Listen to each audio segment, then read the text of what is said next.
యోసేపు సహోదరులు ఆయనను ద్వేషించడం. చిత్రంలోని అబ్బాయి ఎంత బాధతో నిరాశతో ఉన్నాడో చూడండి. ఆయన యోసేపు. ఆయన సహోదరులు ఆయన్ని ఐగుప్తుకు వెళ్తున్న మనుష్యులకు అమ్మేశారు. యోసేపు అక్కడ దాసుడవుతాడు. ఆయన సహోదరులు ఎందుకు ఆ చెడ్డ పని చేశారు? ఎందుకంటే వాళ్ళు యోసేపు మీద అసూయపడ్డారు. వాళ్ళ తండ్రి అయిన యాకోబు యోసేపును ఎంతో గాఢంగా ప్రేమించాడు. ఆయన యోసేపు కోసం ఒక అందమైన పొడవాటి అంగీని కుట్టించి తన ఆప్యాయతను చూపించాడు. యాకోబు యోసేపును అంత ఎక్కువగా ప్రేమించడం చూసి యోసేపు 10 మంది అన్నలు ఆయనపై అసూయ పెంచుకుని ద్వేషించడం మొదలుపెట్టారు. అయితే వాళ్ళు ఆయనను ద్వేషించడానికి మరో కారణం కూడా ఉంది. యోసేపుకు 2 కలలొచ్చాయి. యోసేపుకు వచ్చిన ఆ 2 కలల్లోనూ ఆయన సహోదరులు ఆయనకు వంగి నమస్కారం చేశారు.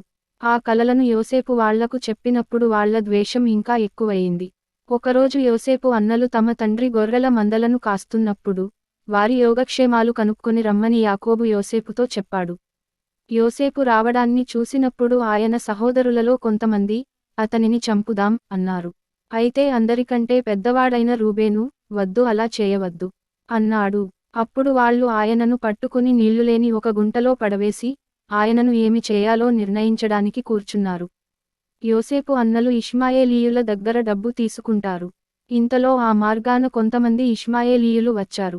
అప్పుడు యూదా తన సహోదరులతో, ఇతనిని ఇష్మాయేలీయులకు అమ్మేద్దాం పదండి అన్నాడు. వాళ్ళు అలాగే చేశారు. వాళ్ళు యోసేపును 20 తులముల వెండికి అమ్మేశారు. అది ఎంతటి నీచమైన, దయలేని పనో కదా. ఆ తర్వాత వాళ్ళు తమ తండ్రికి ఏమి చెప్పారు? వాళ్ళు ఒక మేకను చంపి దాని రక్తంలో యోసేపు అందమైన అంగీని మళ్లీ మళ్లీ ముంచారు. ఆ తర్వాత ఆ అంగీని ఇంటికి తీసుకెళ్లి తమ తండ్రికి చూపించి, ఈ అంగీ మాకు కనిపించింది. ఇది యోసేపుదేమో చూడండి అన్నారు. ఆ అంగీ యోసేపుదేనని యాకోబు గుర్తించాడు. యోసేపును అడవి మృగం చంపి ఉంటుంది అని ఆయన ఏడ్చాడు.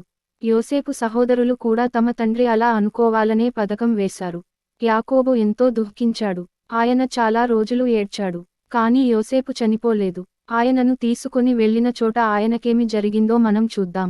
క్రీస్తు యొక్క ప్రతిబింబము, యోసేపు జీవితం నుండి ఒక పాఠం. తన కుమారుడైన యేసు స్వరూపములో మనలను రక్షించడానికి వచ్చుట ద్వారా దేవుని కృపను గూర్చి యోసేపు జీవితం అద్భుతంగా వర్ణించింది.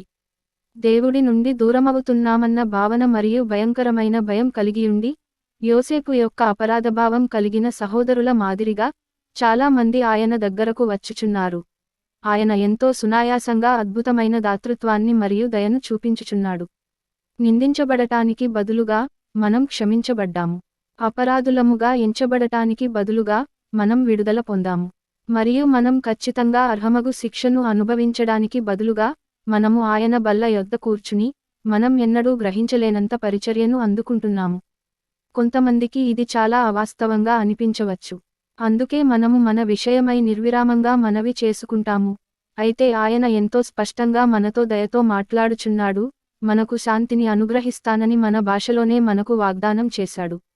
మనము ఆయనతో బేరసారాలు చేయడం ద్వారా ఆయన కోపాన్ని తగ్గించడానికి ప్రయత్నిస్తాము. మనం దోషిగా ఉన్న ఆ చెడు పనులన్నింటికీ మన కృషి మరియు నిజాయితీతో కూడిన ప్రయత్నాలు తిరిగి చెల్లించేస్తాయని అనుకుంటాము. కానీ ఆశ్చర్యకరముగా, మన ప్రయత్నాలు ప్రస్తావించాల్సినంత ముఖ్యమైనవని ఆయన ఎన్నడూ పరిగణించలేదు. మన అపరాధమును పోగొట్టుకొనుటకు మనం తగినంత సంపాదించాలని మన మనస్సులో ఉంది. అయితే మనం ఎన్నటికీ, ఎప్పటికీ తిరిగి చెల్లించలేనంత సమృద్ధితో మనలను నింపాలని ఆయన మనస్సులో ఉంది. మనం చేసిన పాపాలను భరిస్తూ, ఈ క్రమంలో మనల్ని క్షమిస్తూ, శిలువ మీద క్రీస్తు యొక్క చిత్రం ఎంత అందమైనది. అటువంటి కృప అద్భుతమైనది కాదా? ఎవరైతే తృణీకరింపబడ్డాడో అదే వ్యక్తి మనల్ని ఆయనతో తిరిగి ఏకం చేయడానికి తాను చేయగలిగినదంతా చేశాడు. కావున మీయందు దయచూపవలెనని యెహోవా ఆలస్యము వేయుచున్నాడు. మిమ్మును కరుణింపవలెనని ఆయన నిలువబడియున్నాడు. యెహోవా న్యాయము తీర్చు దేవుడు. ఆయన నిమిత్తము కనిపెట్టుకొను వారందరూ ధన్యులు. యెషయా 30:18. మీరు ఆయన కొరకు ఆరాటపడుతున్నారా? నా దగ్గర అద్భుతమైన వార్త ఉన్నది. ఇంకా ఎంతో గొప్పగా, మీరు ఊహించినదానికంటే ఎంతో గొప్పగా, ఆయన మీపై దయ చూపాలని ఎంతో ఆశ కలిగియున్నాడు. మీరు వేటి కొరకైతే ఆకలిగొనియున్నారో వాటన్నిటినీ ఆయన మీకు అందించుచున్నాడు. బల్ల నిండుగా ఉన్నది, ఆయన చిరునవ్వు చిందించుచున్నాడు. మీరు కూర్చుని మిమ్మల్ని దృష్టిలో ఉంచుకుని ఆయన సిద్ధపరచిన విందును మీరు ఆస్వాదించాలని ఆయన ఎదురుచూచుచున్నాడు. కూర్చోండి, కృప ఇవ్వబడుచున్నది. ఆయన నడిపింపును తెలుసుకోవడానికి ఆయన వాక్యమును వెదకండి. ఒక విషాదకరమైన ప్రమాదం ఒక భర్తను తన కుటుంబం నుండి తీసివేసుకుంటుంది. ఊహించని విధముగా ఉద్యోగం పోవడం వలన తల్లిదండ్రుల్లోనూ మరియు పిల్లల్లోనూ భయము పుడుతుంది, అలాగే సదుపాయం లేకుండా చేస్తుంది. ఒక యువతి వివాహం కొరకు ఎదురు చూస్తూనే ఉంది. కానీ పెండ్లిచూపులు చూడటానికి వచ్చిన ప్రతి ఒక్కరూ తమకు ఇంకా ఎక్కువ సమయం అవసరమని చెబుతున్నారు.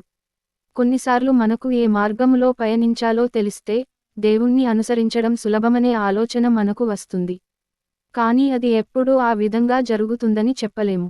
దేవుడు మన జీవితాల్లో ఎలా పనిచేస్తున్నాడు? ఆయన చిత్తాన్ని మనం నిజంగా తెలుసుకోగలమా? అలా అయితే, మనం దాన్ని ఎలా తెలుసుకోగలము?